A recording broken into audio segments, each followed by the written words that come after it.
Assalamualaikum dan salam sejahtera kepada penonton Radar Panas dan juga maskulin. Hari ini kami berada di Putrajaya untuk satu jelajah Ramadan bersama Jalin dan juga geng tayar besar daripada Abah Derhaka Motorsport. Dan sekarang mereka dah siap-siap untuk kita bergerak menuju ke destinasi iaitu Dataran Kemerdekaan Shah Alam.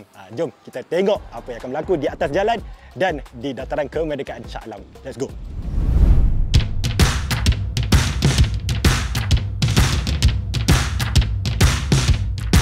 Untuk laluan motosikal, ikut saja easy.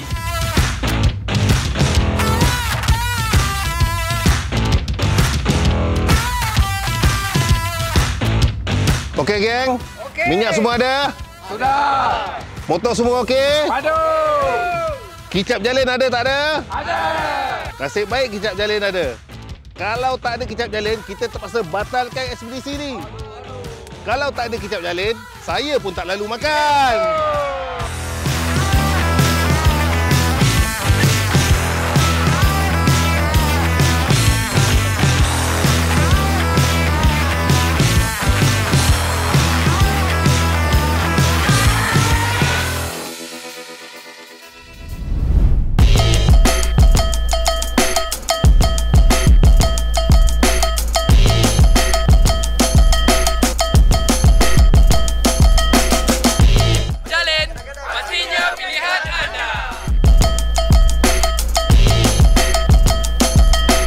Kita ada dekat sini bersama hasil kerjasama Jalin, Idea Aktif, Roda Panas dan juga Maskulin. Kita menyediakan juadah proposal sebanyak 150 pack untuk orang-orang yang berada di sini.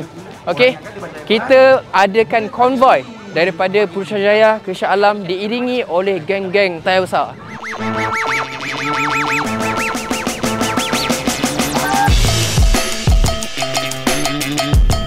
Baiklah, sekarang kita baru saja selesai mengagihkan pack makanan kepada orang awam yang berada di sekitar Dataran Kemerdekaan Shah Alam ini. Kalau boleh lihat di belakang kita ada 10 biji geng tayar besar daripada Abah Derhaka Motorsport. Dan sekarang mereka pun tengah santai-santai menunggu waktu untuk berbuka puasa saja. Baiklah, terima kasih Jalin kerana sponsor makanan. Sehingga berjumpa lagi di video akan datang. Bye-bye.